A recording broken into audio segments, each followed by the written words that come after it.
आज हमारे साथ दीपक चौधरी है, MBBS first year student AIIMS Delhi में। तो उनसे पूछते हैं कि एम्स का इनका एक्सपीरियंस कैसा है अब तक का। फिलहाल तो सब कुछ सही है एम्स में, मतलब जितना सोचा था वैसा ही है। मतलब इंडिया का टॉप कॉलेज है तो एक्सपीरियंस तो अच्छा ही है। और क्या ही कहूँ उसके बारे में, एम्स दिल्ली है फिर वो। अच्छा, तो हॉस्टल कैसा है और मेस में खाना वगैरह आपका कैसा रहता है? हॉस्टल फिलहाल कंफर्टेबल बहुत है, मेस का खाना भी अच्छा है। मतलब बाकी कॉलेजेस में सुना था मैंने बहुत बेकार होता है, एम्स का तो बहुत अच्छा खाना है। और हॉस्टल भी ठीक है, आप बहुत कंफर्टेबल रहेंगे हॉस्टल के अंदर।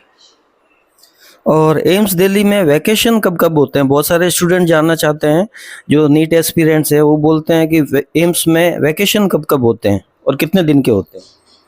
वैकेशंस वैसे एम्स में कम ही होते हैं, मतलब आपको एग्जाम के बाद ब्रेक मिलता है वो मिलता है, और नॉर्मल वैकेशंस तो बहुत कम मिलेंगे आपको। तो एम्स वैकेशंस कम ही है। और आपने कब डिसाइड कर लिया था कि आपको एमबीबीएस ही करना है, और आपका गोल बना लिया था कि आपको नीट में टॉप करके एमबीबीएस एम्स दिल्ली में ही जाना है? मेरा एमबीएस का गोल करीब 8 में शुरू हो गया था। मेरी बहन थोड़ी चैलेंज्ड है, तो मुझे उससे इंस्पिरेशन मिला कि मैं ऐसी चीज़ें सही कर पाऊँ और एक नया क्योर ढूंढ पाऊँ ऐसी चीज़ों के लिए, तो उससे मैं इंस्पायर हुआ एमबीबीएस के लिए। और नीट की प्रिपरेशन मैंने 11th में ही शुरू की थी नॉर्मली। आपने नीट की तैयारी के लिए कौन-कौन सी बुक्स और रिसोर्सेस यूज़ किए? ये रिसोर्सेस बताएंगे तो नीट एस्पिरेंट्स को काफ़ी हेल्प हो जाएगी। देखो, नीट के लिए मेनली आप जिस भी कोचिंग इंस्टीट्यूट में है उसमें जो मॉड्यूल्स है वो सॉल्व कीजिए। मैं रिकमेंड करूँगा एलन या आकाश की मॉड्यूल्स, क्योंकि वो आपकी मतलब बहुत सालों से एक्सपीरियंस लोगों ने बनाई है, तो वो अच्छी हैं। और टेस्ट सीरीज़ आप किसी की भी ले सकते हैं, आजकल बहुत सारे टेस्ट सीरीज अवेलेबल हैं आप सबके लिए। तो टेस्ट सीरीज़ के लिए कोई मतलब रिस्ट्रिक्शन नहीं है, टेस्ट सीरीज़ आप जितनी दे सकते हैं दे दिए। और मॉड्यूल्स जो आप करते हैं आपकी कोचिंग की वो करिए। और एक्स्ट्रा बुक्स में ज़्यादा रिकमेंड नहीं करूँगा, क्योंकि एक आप कंसाइज मटेरियल पे फोकस करिए। ज़्यादा बुक से फोकस करेंगे तो आपका ये मतलब जाके आगे फ़ायदा नहीं है। तो मेन बुक्स मैं एक्स्ट्रा रिकमेंड करूँगा एमटीजी की, एनसीईआरटी फिंगर टिप्स और पीवाईक्यू की बुक्स बस। अच्छा, जो 12th में स्टूडेंट्स हैं, उनके लिए बोर्ड एग्ज़ाम्स और नीट को बैलेंस कैसे कर सकते हैं? देखिए, बोर्ड एग्जाम्स और नीट को बैलेंस करना थोड़ा तो मुश्किल होता ही है, क्योंकि आपको नीट में भी अच्छे मार्क्स लाने हैं और बोर्ड्स में भी लाने हैं। तो आप अपना स्टार्टिंग का पूरा यार नीट और बोर्ड की पढ़ाई तो सेम ही होती है, तो आप वो कर सकते हैं। बोर्ड से 1 महीने पहले आपसे बोर्ड्स पे ध्यान दीजिए। तो आप बोर्ड्स देंगे तो आपका 12th रिवाइज हो जाएगा एक साथ में। और बोर्ड्स के बाद आप इतना 11th एक बार संभाल लीजिएगा, और दोनों थोड़े रिवाइज करके आप नीट दे सकते हैं। अच्छा दीपक, आपके स्ट्रॉन्गेस्ट और वीकेस्ट एरियाज़ भी रहे होंगे, तो आपका स्ट्रॉन्गेस्ट और वीकेस्ट एरियाज़ कौन-कौन से थे? मेरा स्ट्रॉन्गेस्ट एरिया मैं कहूँगा फिजिक्स ही थी क्योंकि फिजिक्स में नेचुरली मेरे से क्वेश्चन हो जाते थे। वीकेस्ट एरिया में केमिस्ट्री में कहूँगा इनऑर्गेनिक थी, क्योंकि मुझे याद नहीं होती थी सही से बिल्कुल भी। तो यही थे मेरे स्ट्रॉन्गेस्ट वीकेस्ट एरियाज। तो आप नीट एग्ज़ाम जब अटेम्प्ट करने जाते थे, तो सबसे पहले कौन-सा पेपर देते थे और कैसे अटेम्प्ट करते थे कूल माइंड के साथ? देखो, नीट एग्जाम में सबसे पहले आप बायो अटेम्प्ट कीजिए, क्योंकि बायो सबसे जल्दी हो जाती है, आपकी टाइम भी बचेगा बाद में फिजिक्स और केमिस्ट्री के लिए। बायो के बाद आप मेनली केमिस्ट्री करिए, क्योंकि केमिस्ट्री में भी इतना ज़्यादा टाइम नहीं लगता, मेन बस टाइम लगता है फिजिक्स में। फिजिक्स आप लास्ट में अटेम्प्ट कीजिए, ज़्यादा सही रहेगा आपके लिए, क्योंकि फिजिक्स में टाइम बहुत ज़्यादा चाहिए होता है। तो आपका जब आपने नीट एग्ज़ाम दिया था, तो आपका ड्रीम कॉलेज भी रहा होगा नीट के लिए, तो आपका ड्रीम कॉलेज कौन-सा था दीपक? ड्रीम कॉलेज तो एम्स दिल्ली था, और उसके बाद एम्स जोधपुर था। दोनों ही एम्स बहुत प्यारे हैं, तो मेरे दोनों ड्रीम कॉलेजेस थे।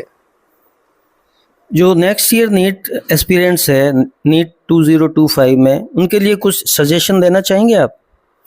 देखो, नीट 2025 में अब कैसा होगा, ऑनलाइन होगा ऑफलाइन होगा वो बता नहीं सकता, पर आपने तैयारी जारी रखी है पूरी, क्योंकि जैसा भी अगर आपकी तैयारी पूरी है तो आपके अच्छे मार्क्स ही आएंगे। और बहुत सारे बच्चे जानना चाहते हैं कि कौन सी टेस्ट सीरीज लेनी चाहिए और कौन सी नहीं लेनी चाहिए, ऐसा कुछ?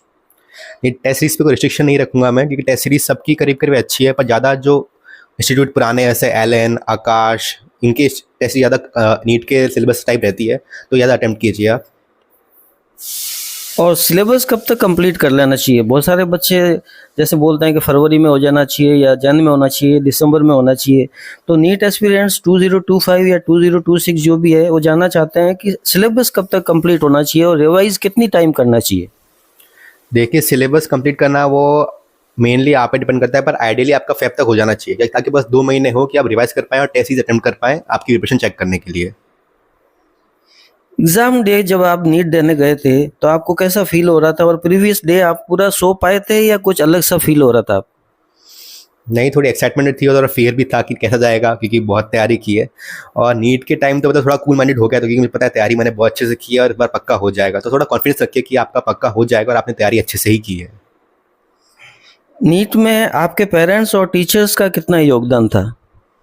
देखो, पेरेंट्स ने मेरा तो पूरा साथ दिया था, क्योंकि मैंने भी ड्रॉप किया है, तो उनको पेशेंस चाहिए होती है कि बच्चे का होगा नहीं होगा। और टीचर्स ने मेरा सपोर्ट किया पूरा एंड तक, जो भी डाउट्स थे क्लियर किए, सब कुछ अच्छे से किया, और पेरेंट्स ने बहुत साथ दिया।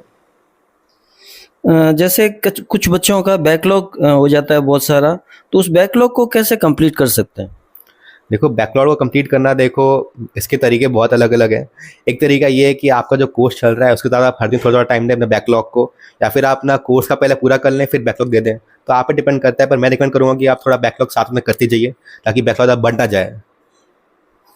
जो मॉक टेस्ट होते हैं उनके मार्क्स नीट के लिए कितने फायदेमंद होते हैं, हेल्प होते हैं उससे ये कॉन्फिडेंस बढ़ता है स्टूडेंट्स का, या कैसे कैसे हेल्प करते हैं?